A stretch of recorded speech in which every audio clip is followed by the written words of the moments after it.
one of those subdivisions, I'm predicting that Tesla stock price in about 15 years will be somewhere around $48,893, which from today's date is roughly 47x where we are today, which is a lot, which is a lot.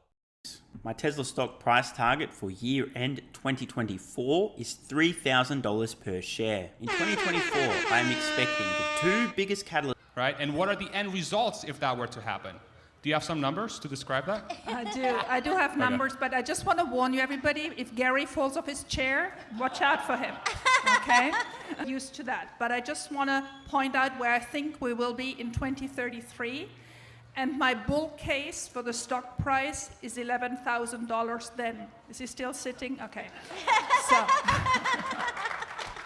Hi friends, welcome back. So that was some of the sampling of what the Tesla stock pumpers do on a regular basis, actually on a daily basis, to give you unrealistic price targets, unrealistic expectations, and say lots of crazy things. I just made a video yesterday regarding a live event where 4 of the pumpers met up and they give a presentation to a live audience, again, pushing unrealistic price targets and future projections, etc. Please check out that video because I think it's an important one. The thing is that if you're a lay person and you don't follow the news all the time, or you don't know how to necessarily evaluate companies, you're just going to accept any single number that they say because you just don't know, right? And some of the things that I go over in the video, I hope are very clear, so please check that out. And the question I pose to you is, are these people being compensated by maybe ARK Invest, Tesla, or possibly even Elon Musk? I have some things that I want to show you guys and share and get your opinions as well. And if anyone has any inside info on this stuff, please let me know, be it communications, etc., because I'm fair to everyone. I need to see evidence, right, for everything else. And that's why I try you guys show you all the stuff that I have. Now, if you've been following my channel for a while, you'll see that I've done this before, and I was correct. That was FTX and the social media influencers. They were all pumping out that crypto platform. And essentially what turned out, as I discovered and shared with everyone, is that the social media pumpers were all part of the same agency called Creators Agency. I made a bunch of videos on this stuff, and moreover, I even had an interview with an FTX insider. That particular person had mentioned that when I was making my videos about FTX and the social media influencers pumping it up FTX, Sam Bankman-Fried and the executive team actually made a Slack channel about me, kind of worrying that I was exposing too much. So I'm not just some crazy random person, on the internet. Like I purposely look for, credible information and stuff like this. And again, I show you guys everything that I'm looking at. Now, the question I pose again is, are these pumpers being paid or compensated? Here's some of the things that we do know, and I want to show you. So first is when Tesla has events, they invite social media influencers. So here's an example. This is one of the pumpers, Sawyer Merritt. He's a dude who has like a clothing store, and then he tweets out and basically pumps up Tesla every day. And this is a badge that he received, and he's not alone. And I made a video about this before, where essentially if you're a social media influencer and you're in good terms with Tesla, so that means they got to have some sort of communications with Tesla. Of course, they don't just randomly show up. They're given a badge and they're invited to the event, and whatever rules and stuff is go along with that. So I don't know, because I'm not a Tesla influencer or part of their creator program or whatever, but companies do have these kind of things. And the question I pose to you is, are these people being paid? So this is an interesting dilemma, because if you look at something like Twitter/X, this is a social media creator named Tiffany Fong.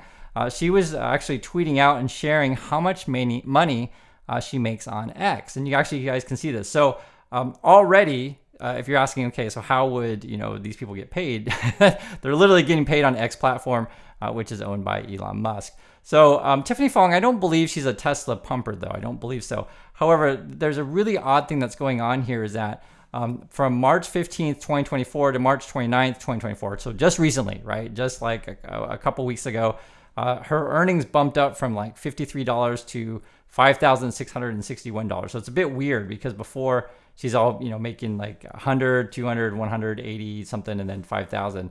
And what happened to suddenly, you're going to be like 100xing your money in that short time? It's odd, right? From my understanding, what's going on is I think Elon Musk had boosted her post. That's what it looks like to me.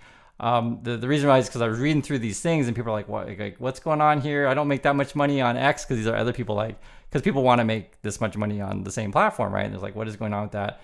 And I noticed some people are like, like for example, this person saying my payout is about 6-pack of beer and 2 packs of cigarettes, right? That's good enough for me. So like not that much money. Another person saying, well, if you get 2,498 more subscribers, you can get your check-free mark for free. And then, you get to this 25 to 5,000. Another person says, doesn't matter, you earned it. Hey, please guide me too. How can I earn like you? Well deserved, Tiffany, your content is amazing, etc.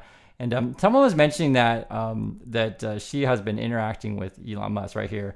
Heidi, she says, Elon comments will do that. Congrats. So this is the issue is that when Elon Musk, tweets out one of your posts or retweets one of your posts, it's going to get a lot of views because Elon Musk is obviously a major influencer. He owns the platform and everyone follows him. That's the only reason that you check this thing to see what Elon Musk says. So this is a way that Elon Musk can compensate people that he likes or agrees with, essentially, or is just help to coordinate with them by spreading their message. Here's another example. This is the Farzad guy. So he's one of the main pumper guys, and he's always tweeting Elon Musk. Elon Musk replies to several of his posts. Elon Musk also retweets his posts, which I'll show you in a minute. He does it like all the time. This is the question I pose to you: is it being coordinated pumping? Moreover, Farzad actually tweets out his earnings. So he doesn't make as much as the Tiffany person, which is kind of interesting. But these numbers are a bit old. This is August, and September. Who knows what he gets now? Who knows? You have to ask Farzad. Moreover, we do know also too that X pays influencers just like outright. The last ones they were trying to go after was like Andrew Tate.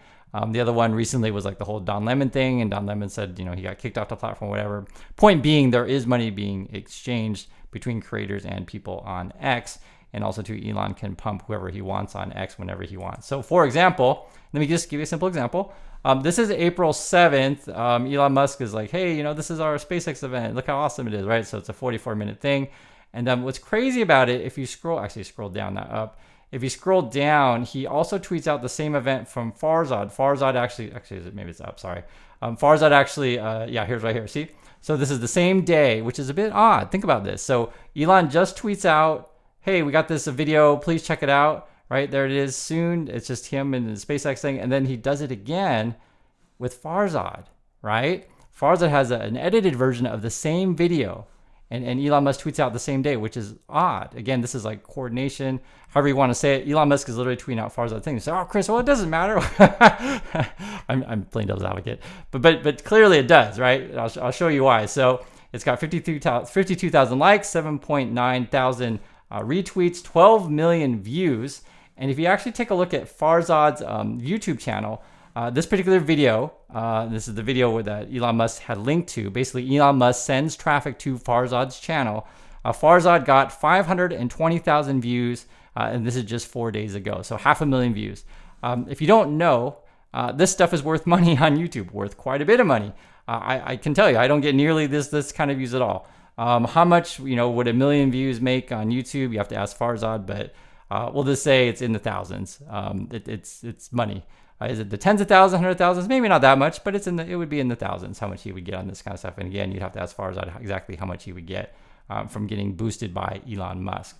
Moreover, if you want to see like, okay, Chris, no, Farzad gets that views all the time, right? Well, take a look at this.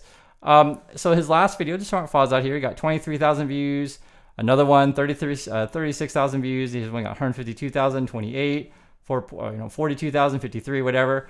But on this particular view, when Elon Musk boosts Farzad post, he gets like 500,000 views. So it's like 10x what you would normally get, the same way that Tiffany would get, 100x of what she would normally get from being on Twitter. I find this stuff all highly very questionable because this is something a way to where, you can benefit people who are promoting, ludicrous messages. And this is something Elon Musk does all the time. And if you wonder about Elon Musk, and this is, there's a Farzad dude again, but the Elon Musk guy, has he ever been in trouble on Twitter before? And the answer is yes. The key tweet before was when he said, hey guys, it's funding secured. And that was whether or not he was going to take Tesla private. Some people took financial action based on that kind of stuff. And ultimately ended up suing Musk. You can follow the whole court case like that if you like. Musk has also been sued regarding his pumping of Dogecoin on social media. And moreover, The most recent one that I saw, and guys, is every day. So I mean, there's something crazy he tweets out like every day. It's always crazy. But Elon Musk was tweeting out that he was going to buy Disney shares if Peltz were to successfully get a board seat, right?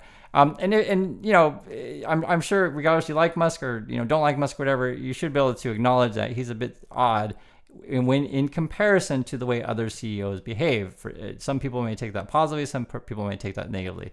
The point being, though, is that just imagine if someone like a Tim Cook over at Apple says, hey, one day wakes up and tweets out, hey, good morning, I'm going to decide to buy company A. If company A does X, I will buy company A. Just think about that. This is the responsibility that you have regarding social media. Or Jensen Huang over at NVIDIA is like, wakes up one day and tweets out, hey, that one company, they look really, really good. We're thinking about, acquiring them. If something else happens, we're going to, I hope you guys understand these kind of things. So Musk does this stuff quite a bit and people get kind of used to it, but I'm just saying it's highly, highly questionable and irregular.